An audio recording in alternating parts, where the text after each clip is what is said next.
Hi everyone. Welcome to my new channel. Um, so rewind a little bit. I got a new phone back in December. The end of December. My husband got me a new phone for my birthday, and they set it up with our Trail Dog Adventures Gmail and everything. And for the life of me, I could not remember my password for the longest time. So that's a main reason why I haven't been posting anything, because I could not remember my password to log in. It's saved on my computer, but I can't. My computer is like old and wonky, and I can't upload videos from my phone to my computer, and it's just easier using my phone. Anyway, I remembered like about a week or so ago, and so I punched the information into my tablet, got it signed on, recorded a video, and the sound quality and video quality is like barf. You could barely hear me. So I went to switch it and put it on my phone, and for whatever reason, my phone is not recognizing my old email address. I don't know why. I tried going to the actual settings on my phone and before going into YouTube, whatever. It just wasn't working. So this is my new channel. I am the Caffeinated Racing Gal. I still want to do my coffee talks whenever I get new coffee, which I have plenty new ones to try. And I also really love racing, and I just want to talk about it a little bit. I started a blog about a week and a half ago. I just decided, I always take so many pictures when I go to the races, and I thought it'd be nice to have to be able to write about it, because I always have a lot to say.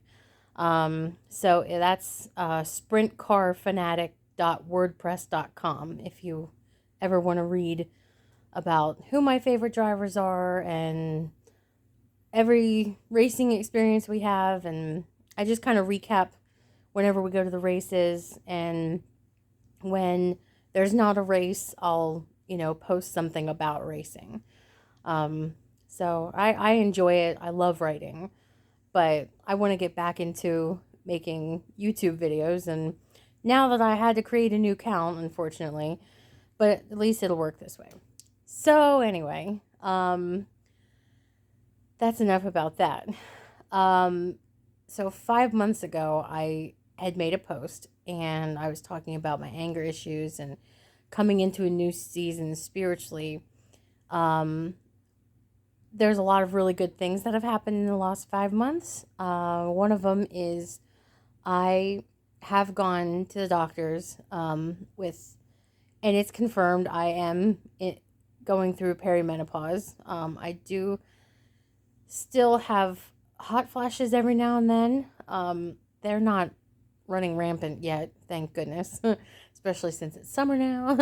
But I am on a medication to help with my mood swings, and about 6 months into not 6 months, wow, 6 weeks into taking it, I felt back to my normal self. I don't feel medicated. I don't feel like drugged up or anything. I think that was one of my fears of being prescribed medicine. But I'm not on hormones. I'm on venlafaxine. I always get it backwards, but I'm pretty sure that's what it is. And that's actually really, I haven't had any outbursts, whether that's crying or anger. um, I've gotten frustrated about things. I still feel those feelings, but not nearly as intense and out of control as it was. So I'm very grateful for that. That's been going well. Oh, this right here, you can thank our cat for that. She has a scratching post. I think cats are just kind of jerks. They're great. I love my cat, and I love kitties, and but they just kind of do what they want. We bought her a bed, a really soft, squishy bed a few years ago. She has never slept in it. like, I think she might have sniffed it once. I don't even think she rubbed her scent on it. I'm like, are you kidding? And we got her a scratching post. Never play with it. This is a scratching post. Like, I did not paint these walls for you to be tearing them up, girl. But, cats, they just kind of run the house, don't they? But another thing, well, I have a new job now. I quit. I quit Carnes. I was working at Carnes. And no, I did not give it 2 weeks notice. I was done. And you know what? Right as soon as I quit, a huge weight lifted off of me. And I felt so much relief from that. And I know that was the right decision because I've been a lot happier and it's just been a lot better for me. The company itself is not a bad company to work for. I really enjoy a lot of their benefits, a lot of things that they do for their employees. It's not a bad company at all. It was my manager and a couple of people that were working there. I just got tired of the way things were being handled and found another job. And the one I'm working at now, I work a few hours in the evening, but it's a lot more pay, so it balances out. And I have all day to like catch up on some work, work around the house. I planted some mesclun greens and spinach. The spinach didn't do so well, but the mesclun greens are doing all right. And I have been baking and getting paid to bake for my coworkers, which is really cool. So I work in a snack packaging factory. If you ever see like veggie crisps, or not veggie crisps, veggie straws, and those chocolate covered pretzel crisps, that's us. I don't know if we're the only place that packages them, but I know that that's what some of the stuff that we package. But anyway, it's not very stressful job at all. And basically I'm part-time, so I just go in and relieve some of the full-timers of their breaks. And then when it's time, clock out and go home. And that's it.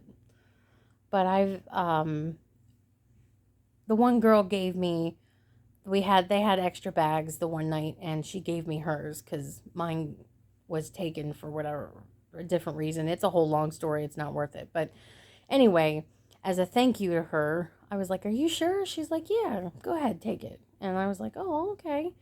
And so as a thank you, I made her some chocolate chip cookies.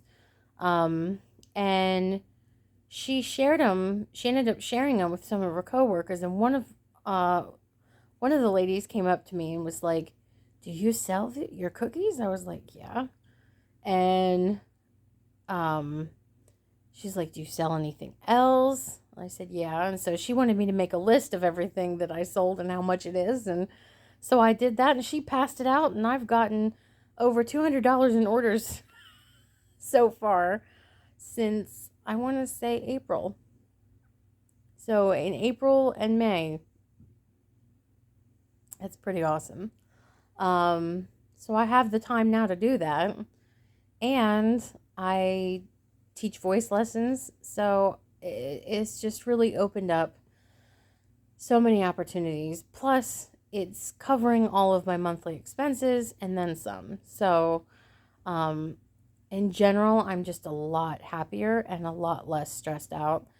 I mean, now I have 19 days until my big 40 birthday party, which I'm super excited about. So there's some details with that I've been a little stressed out trying to get everything together and blah, blah, blah. But no, I'm really excited about it. And some of my stuff that I ordered came today, so I was going through it, and I'm just really excited. But that's another thing that I was, um, yeah, I guess it's fair to say little stressed out about was, oh, I mean, obviously, I'm not good with change. And we were getting a new pastor. And I think the most stressful thing for me was actually the uncertainty of everything. We didn't know, we had an idea who might become pastor, the new pastor, but nothing was set in stone. Like there's still a process that has to happen. And so, because of that, I think it was just the uncertainty was making me uneasy. And also, I really love and miss our former pastor and pastor's wife. I mean, they are wonderful people and have been a part of our lives for the last 14 years. I mean, you build relationships, you get to know people, and you get a little attached. um, and so I do miss them a lot. Um, but I'm happy that they're able to retire and just enjoy their family and everything. And the person who is our new pastor, um, he's had a lot of really good sermons. I like a lot of the things that he's doing with the church, and I think for the type of church that we are, um, he's a good fit and everything. And I just, ever since, once we knew exactly who was going to be our new pastor, I felt so much better about it. Like, so that's why I think it was just the uncertainty of what's going to happen was making me kind of like, you know, but no, that's all taken care of. Um, the new season, that I was talking about, coming into a new season. So I can elaborate that on that more now because I've discussed it with the people I need to. But um, this is the last year that I'm going to be a choir director, at least for now. But I in the immediate future, I won't be a choir director. Um, I'm feeling, I've been feeling God calling me into to lead a completely spirit led worship ministry. Um, like just like a spontaneous worship service. And I everything is still being worked out, and nothing has completely finalized yet, but that's the direction that I'm heading in. And if you're a praying person, just be in prayer over the process, and that I am willing and content, that I am content taking one step at a time, whatever God's will is. Because you know me. If you don't know me, then here's a fun little fact. I get really excited about something, and then that's all I can think about, and then that's all I want to talk about. So that's where I need to learn some patience. I have gotten pretty patient with some things over the years, but I just get excited to do the next thing. Um, so there's that. But that's kind of all of my updates in a nutshell. Um, but yeah, I'm still planning on doing my coffee talks. I'm still planning on singing. The only thing I'm going to be adding is maybe a little updates on racing, since that's a big passion of mine. And um, and that's kind of that. But I will see you guys in the next post that I post. Have a good day.